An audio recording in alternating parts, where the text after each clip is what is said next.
အားလုံးပဲမင်္ဂလာပါ Ghana Verse ကနေကြိုဆိုလိုက်ပါတယ်စနေနေ့ညကရှင်ပြိုင်ခဲ့ကြတဲ့ဆန်ဒါလန်အသင်းနဲ့အာဆင်နယ်အသင်းပွဲစဉ်မှာ2-0စီနဲ့တရေကျသွားခဲ့ပါတယ်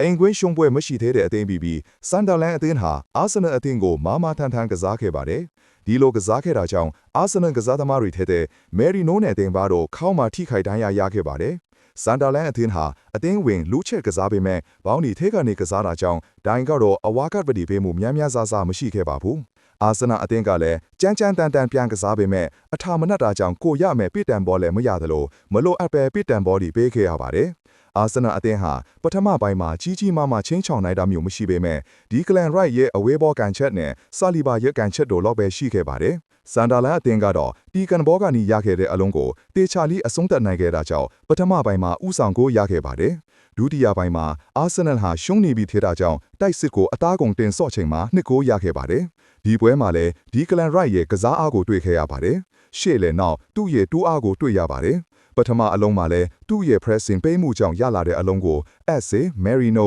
တွဲလုံးကနေကစင်စာကာကဂိုးသွင်းယူနိုင်ခဲ့ပါတယ်ဒုတိယအလုံးကို Trusted ရဲ့တကိုးတောင်စွမ်းကြီးအဝေးကန်ချက်နဲ့ကန်သွင်းအဆုံးသတ်ခဲ့ပါတယ်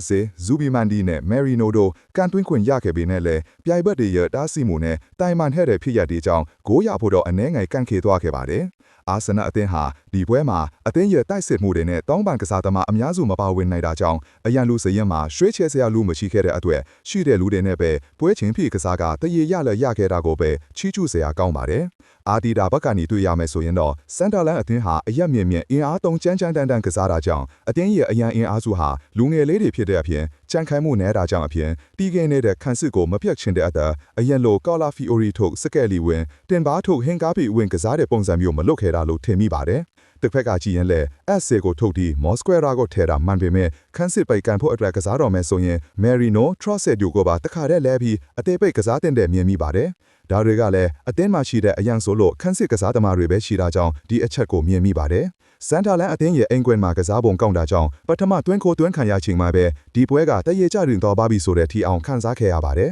ဒါပေမဲ့လည်းဒုတိယပိုင်းမှာကစားပုံကြောင့်မနိုင်တောင်မရှုံးဘူးဆိုတဲ့ခန်းစားချက်မျိုးရအောင်အာဆင်နယ်ကစားသမား17ရာလုံးကစားနိုင်ခဲ့ပါတယ်ပေးလိုက်ရတဲ့ဂိုးတွေကလည်းအမြင့်ဘောကနေသစင်ဘောင်းပင်ခတ်ပြီးဂိုးသွင်းတဲ့သူတွေစီရောက်သွားတာကြောင့်တားဆီးဖို့ခက်ပါတယ်အရင်ကဆိုအသင်းငယ်တွေကခန်းစစ်ပိတ်ဆော့ပြီးဦးဆောင်ကိုပေးလိုက်ရသည်ဆိုရင်နိုင်ဖို့အပြင်တရေကျဖို့ပါလမ်းမမြင်ရတော့ပါဘူးအခုအချိန်မှာတော့ခန်းစစ်9ယောက်တန်းကောပါအပြည့်ရှာနိုင်ခဲ့တဲ့အပြင်နိုင်လူနီးပါထည့်ခဲ့ပါတယ်ကြားရမှာအာဆင်နယ်ဟာချန်ပီယံလိကန်ထားခဲ့ရတဲ့ကစားသမားတွေကိုပဲပြင်ကစားခဲ့ရပေမဲ့စန်တာလန်အသင်းကတော့ကြားရအနားရတဲ့အပြင်အိမ်ကွင်းမှာပါဖြစ်တာကြောင့်လန်းဆန်းတကြွနေတဲ့သူတွေကိုဒီလိုရှင်းကန်ဖို့ဆိုတာမလွယ်ကူလာပါဘူးဒါအပြင်စန်တာလန်အသင်းဟာတန်းတက်အသင်းဆိုပေမဲ့ဒီရာသီမှာအဆင့်၄နေတာမှတည်ရှိနေတာကြောင့်အသင်းလေးကိုမနိုင်ဘူးဆိုပြီးတွေးမနေတင်ဘူးလို့မြင်မိပါတယ်ဒီတရေပွဲဟာအာဆင်နယ်အသင်းအတွက်ခန်းရခတ်ပေမဲ့စန်တာလန်အသင်းအတွက်တော့ထိုက်တန်တယ်လို့ထင်ပါတယ်ရှုံးနေတဲ့အချိန်မှာကစားအားမချပဲကစားခဲ့စန်တာလန်အသင်းကိုချီးကျူးရမှာဖြစ်ပါတယ်အာဆင်နယ်အသင်းဘက်ကကြည့်ရင်လည်းနိုင်နေတဲ့မချင်းတိုက်စစ်ကစားပြီးဂိုးပေးရနိုင်တာကြောင့်